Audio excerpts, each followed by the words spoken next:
అందరికీ నమస్కారం.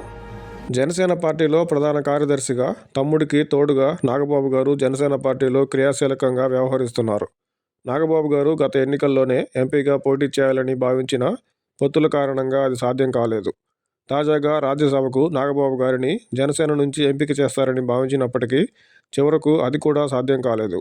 అంది వచ్చిన 3 రాజ్యసభ స్థానాలు టీడీపీ, బీజేపీ తీసుకోవడంతో అందుకు ప్రతిగా రాష్ట్ర మంత్రివర్గంలో ఖాళీగా ఉన్న ఒక మంత్రి స్థానాన్ని జనసేనకు ఇవ్వనున్నట్టు నాగబాబు గారు మంత్రివర్గంలో చేరబోతున్నట్టు ప్రకటించారు.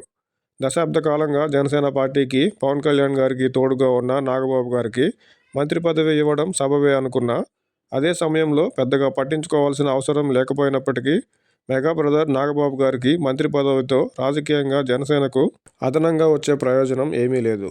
పైగా జనసేన అనేక విమర్శలను ఎదుర్కోక తప్పదు. గతంలో కంటే కాపులు రాజకీయంగా ఐక్యతను, జనసేనకు మద్దతును ఇప్పటికే తెలియజేస్తున్నారు. జనసేన నుంచి మంత్రివర్గంలో ఉన్నవారిలో 2 కాపు వర్గానికి చెందినవారే కావడం, మళ్లీ నాగబాబు గారికి మంత్రిగా అవకాశం ఇస్తే జనసేన ఆరంభం నుంచి కాపుల పార్టీగా అడపాదడపా వచ్చే విమర్శలకు మరింత అవకాశాన్ని ఇచ్చినట్టు అవుతుంది.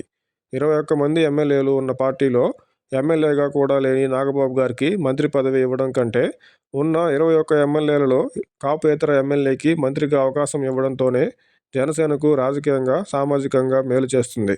గత కొన్ని రోజుల ముందు మందకృష్ణ మాదిగ గారు జనసేన మంత్రుల సామాజిక కూపుపై చేసిన విమర్శలను తేలిగ్గా తీసుకోకుండా నాగబాబు గారికి కాకుండా వేరొకరికి అవకాశం ఇవ్వడం ద్వారా జనసేన పార్టీని కాపు సేనగా, కాపు పార్టీగా చూపించాలని కొందరు చేస్తున్న ప్రయత్నాలను వమ్ము చేసే వీలు ఉంటుంది.